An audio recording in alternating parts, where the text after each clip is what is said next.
ಇನ್ನು ಈ ಎಲ್ಲ ದಾನಗಳಿಗಿಂತಲೂ ಶ್ರೇಷ್ಠವಾದ ಮತ್ತೊಂದು ಸುಲಭ ಸಾಧ್ಯವಾದಂತಹ ದಾನವನ್ನು ಪರಮಾತ್ಮ ಪುರುಷೋತ್ತಮ ಮಾಸದಲ್ಲಿ ವಿಧಾನ ಮಾಡ್ತಾನೆ. ಶ್ರೀಮದ್ಭಾಗವತಂ ದದ್ಯಾದ್ವೈಷ್ಣವಾಯದ್ವಿಜನ್ಮನೆ ಶಕ್ತಿಶ್ಚೇನ್ನ ವಿಲಂಬೇತ ಚಲಮಾಯುರ್ವಿಚಾರಯನ್. ಶ್ರೀಮದ್ಭಾಗವತಂ ಸಾಕ್ಷಾತ್ ಭಗವದ್ರೂಪಮದ್ಭುತಂ ಯೋ ದದ್ಯಾದ್ವೈಷ್ಣವಾಯೈವ ಪಂಡಿತಾಯದ್ವಿಜನ್ಮನೆ ಸಕೋಟಿಕುಲಮುದ್ಧೃತ್ಯ ಹ್ಯಪ್ಸರೋಗಣಸೇವಿತಃ ವಿಮಾನಮಧಿರುಹ್ಯೈತಿ ಗೋಲೋಕಂ ಯೋಗಿ ದುರ್ಲಭಂ. ಪಂಡಿತನಾದ ಅಧ್ಯಯನಶೀಲನಾದ ವಿಷ್ಣುಭಕ್ತನಾದ ಬ್ರಾಹ್ಮಣನಿಗೆ ಭಾಗವತ ಗ್ರಂಥದ ದಾನವನ್ನು ಅಥವಾ ಸಚ್ಛಾಸ್ತ್ರದ ಗ್ರಂಥಗಳ ದಾನವನ್ನು ಮಾಡಬೇಕು. ತಸ್ಯ ಪುಣ್ಯಮನಂತಕಂ.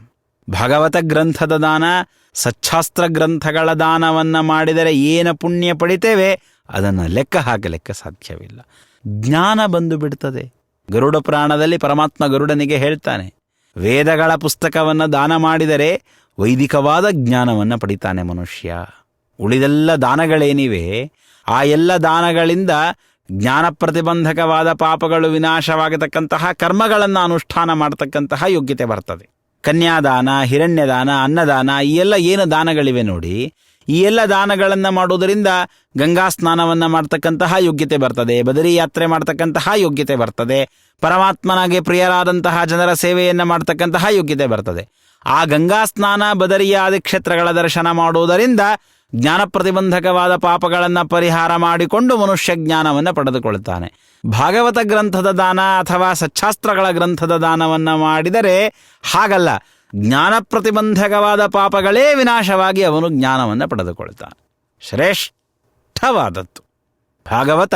ಪುರಾಣಗಳ ಮಧ್ಯದಲ್ಲಿ ಶ್ರೇಷ್ಠವಾದದ್ದು, ಭಾಗವತಕ್ಕಿಂತಲೂ ಶ್ರೇಷ್ಠವಾದದ್ದು ಮೂಲ ರಾಮಾಯಣ, ಪಂಚರಾತ್ರ, ಬ್ರಹ್ಮತರ್ಕಗಳು.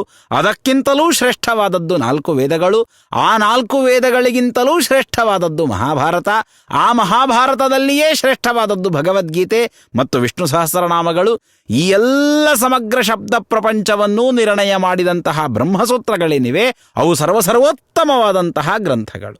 ಹೀಗಾಗಿ ಭಾಗವತ ದಾನಕ್ಕಿಂತಲೂ ಹೆಚ್ಚಿನ ಫಲವನ್ನು ಮಹಾಭಾರತ ದಾನವನ್ನು ಮಾಡಿದಾಗ, ಮಹಾಭಾರತ ಪುಸ್ತಕ ದಾನವನ್ನು ಮಾಡಿದ್ದಕ್ಕಿಂತಲೂ ಹೆಚ್ಚಿನ ಫಲವನ್ನು ಗೀತಾ, ವಿಷ್ಣು ಸಹಸ್ರನಾಮ ಪುಸ್ತಕಗಳ ದಾನವನ್ನು ಮಾಡಿದಾಗ, ಅದಕ್ಕಿಂತಲೂ ಹೆಚ್ಚಿನ ಫಲವನ್ನು ಬ್ರಹ್ಮಸೂತ್ರಗಳ, ಶ್ರೀಮದಾಚಾರ್ಯರ ಬ್ರಹ್ಮಸೂತ್ರ ಭಾಷ್ಯದ ದಾನವನ್ನು ಮಾಡಿದಾಗ ಮನುಷ್ಯ ಪಡೆದುಕೊಳ್ತಾನೆ.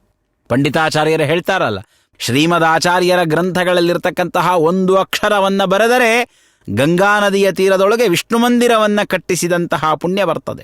ಇನ್ನು ಅಷ್ಟೆಲ್ಲ ಅಕ್ಷರಗಳಿರ್ತಕ್ಕಂತಹ ಪುಸ್ತಕವನ್ನು ತಂದು ಬ್ರಾಹ್ಮಣರಿಗೆ, ಅಧ್ಯಯನಶೀಲರಾದ ಬ್ರಾಹ್ಮಣರಿಗೆ ನೀಡಿದಾಗ ಅವನಿಗೆ ಬರ್ತಕ್ಕಂತಹ ಪುಣ್ಯಕ್ಕೆ ಎಣೆ ಇರೋದಿಲ್ಲ. ಸಾಕ್ಷಾತ್ ಜ್ಞಾನವನ್ನು ಪಡೆದುಕೊಳ್ತಾನೆ. ಮತ್ತು ಯಾರು ನಿರಂತರ ಅಧ್ಯಯನದಲ್ಲಿ ಆಸಕ್ತರಾಗಿದ್ದಾರೆ ಅಂತಹವರಿಗೆ ಮಾತ್ರ ಈ ಗ್ರಂಥದಾನವನ್ನು ಮಾಡಬೇಕು. ಬಹಳ ಎಚ್ಚರದಿಂದ ಗ್ರಂಥದಾನವನ್ನು ಮಾಡಬೇಕು ಅಂತ ಗರುಡ ಪುರಾಣ ವಿಧಾನ ಮಾಡ್ತದೆ. ಇಲ್ಲಿಯೂ ಭಗವಂತ ಹೇಳ್ತಾನೆ, ಯೋದದ್ಯಾದ್ ವೈಷ್ಣವಾಯೈವ ಪಂಡಿತಾಯ ದ್ವಿಜನ್ಮನೆ. ವೈಷ್ಣವನಾಗಿರಲೇಬೇಕು, ನಿರಂತರ ಶಾಸ್ತ್ರಾಧ್ಯಯನದಲ್ಲಿ ಆಸಕ್ತನಾಗಿರುವ ಪಂಡಿತನಾಗಿರಬೇಕು. ಸುಮ್ಮನೆ ದಾನವನ್ನು ತೆಗೆದುಕೊಂಡು ಮನೆಯಲ್ಲಿ ಕಪಾಟಿನಲ್ಲಿ ಪುಸ್ತಕವನ್ನು ಎತ್ತಿಡುವವರೆಗೆ ದಾನವನ್ನು ಎಂದಿಗೂ ಮಾಡಬಾರದು. 80 ವರ್ಷದ ಮುದುಕನಿಗೆ 18 ವರ್ಷದ ಮಗಳನ್ನು ಕೊಟ್ಟು ಮದುವೆ ಮಾಡಿದರೆ ಏನು ಅನರ್ಥವಾಗ್ತದೆಯೋ, ಆ ಕನ್ಯಾದಾನ ಹೇಗೆ ನಿಷ್ಫಲವಾಗ್ತದೆಯೋ, ಹಾಗೆ ಅಧ್ಯಯನ ಮಾಡದ ವ್ಯಕ್ತಿಗೆ ಮಾಡಿದಂತಹ ಗ್ರಂಥದಾನ ನಿಷ್ಫಲವಾಗಿ ಬಿಡ್ತದೆ. ಅಷ್ಟೇ ಅಲ್ಲ, ಅನರ್ಥಕಾರಿಯಾಗಿ ಬಿಡ್ತದೆ. ಹೀಗಾಗಿ ಅಧ್ಯಯನಶೀಲರಾದ ಬ್ರಾಹ್ಮಣರನ್ನು ಹುಡುಕಿ ಅವರಿಗೆ ಗ್ರಂಥದಾನವನ್ನು ಮಾಡಬೇಕು. ಆ ದಾನ ಎಷ್ಟು ಮಹತ್ವದ್ದು ಅಂದರೆ ಭಗವಂತ ಮುಕ್ತ ಕಂಠದಿಂದ ಪ್ರಶಂಸೆ ಮಾಡ್ತಾನೆ. ಕನ್ಯಾದಾನ ಸಹಸ್ರಾಣಿ ವಾಜಪೇಯ ಶತಾನಿ ಚ ಸಧಾನ್ಯ ಕ್ಷೇತ್ರದಾನಾನಿ ತುಲಾದಾನಾನಿ ಯಾನಿ ಚ ಮಹಾದಾನಾನಿ ಯಾನ್ಯಷ್ಟೌ ಛಂದೋದಾನಾನಿ ಯಾನಿ ಚ ಶ್ರೀ ಭಾಗವತ ದಾನಸ್ಯ ಕಲಾನ್ನರ್ಹಂತಿ ಷೋಡಶಿ. 1,000 ಕನ್ಯಾದಾನ ಮಾಡಿ ಬನ್ನಿ, 100 ಅಶ್ವಮೇಧ ಯಜ್ಞಗಳನ್ನು ಮಾಡಿ, ಚೆನ್ನಾಗಿ ಬೆಳೆತಕ್ಕಂತಹ ಹೊಲಗಳನ್ನು ದಾನ ಮಾಡಿ, ಶಾಸ್ತ್ರೋಕ್ತವಾದ 8 ಮಹಾದಾನಗಳನ್ನು ಮಾಡಿ, ಆ ಎಲ್ಲ ದಾನಗಳು ಭಾಗವತ ದಾನದ 16ನೇ 1 ಅಂಶಕ್ಕೂ ಸಮವಲ್ಲ. ಅಂದ ಮೇಲೆ ಇನ್ನು ಮಹಾಭಾರತ ದಾನಕ್ಕೆ, ಬ್ರಹ್ಮಸೂತ್ರಗಳ ದಾನಕ್ಕೆ, ಬ್ರಹ್ಮಸೂತ್ರಗಳ ಭಾಷ್ಯದ ದಾನಕ್ಕೆ, ಟೀಕಾಗ್ರಂಥಗಳ ದಾನಕ್ಕೆ ಇನ್ನೆಷ್ಟು ಫಲವಿರಬೇಡ. ಎಲ್ಲ ದಾನಗಳೂ ಜ್ಞಾನ ಪ್ರತಿಬಂಧಕವಾದ ಪಾಪಗಳನ್ನು ನಿವಾರಣೆ ಮಾಡಿಕೊಳ್ಳುವ ಕರ್ಮಗಳು ನಮ್ಮಿಂದಾಗುವ ಹಾಗೆ ಮಾಡಿದರೆ ಸಚ್ಛಾಸ್ತ್ರಗಳ ಪುಸ್ತಕಗಳ ದಾನ ಸಾಕ್ಷಾತ್ ಜ್ಞಾನ ಪ್ರತಿಬಂಧಕವಾದ ಪಾಪಗಳನ್ನು ನಾಶ ಮಾಡ್ತದೆ. ಯಾತಿ ವೈದಿಕಂ ಅಂತ ಪರಮಾತ್ಮ ಗರುಡ ಪುರಾಣದಲ್ಲಿ ಹೇಳ್ತಾನೆ.